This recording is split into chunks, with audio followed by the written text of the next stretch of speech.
In today's video, I'm going to teach you how to add a date to your note manually.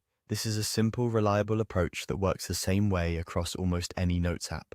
The goal is to place a clear, consistent date exactly where you want it, so your notes stay organized and easy to reference later. Start by going to the note where you want to add the date. Open that specific note and move your cursor to the exact spot where the date should appear. Some people like the date at the very top as a header for the entire entry, while others prefer it on the line where a particular event or task is mentioned. Choose the placement that best matches how you use and read your notes. Now, type the date manually in your preferred format. This is entirely up to you, but a little thought goes a long way. If you want something friendly and readable, you might type March 26, 2026.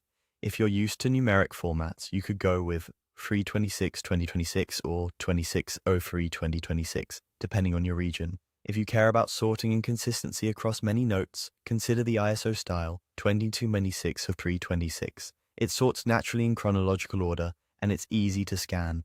Clarity is key. If there's any chance of confusion between day and month, write the month name instead of a number.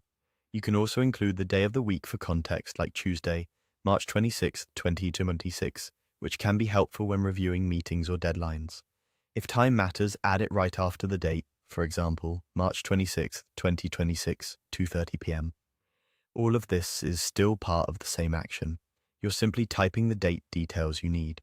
Be consistent with whatever format you choose. Using the same style across your notes makes searching faster and your archives easier to scan. Decide whether you want leading zeros such as 03, 06 instead of 3 to 6, and stick to it.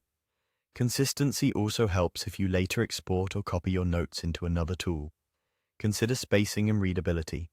If the date is acting as a header for the note, give it its own line so it stands out. If it's tied to a specific item, keep it right next to that content so the connection is obvious when you skim. That's all there is to it. Go to the note, place your cursor where you want the date, and type the date in the style you prefer. Keep it clear, consistent, and aligned with how you work, and your notes will be easier to manage and reference over time.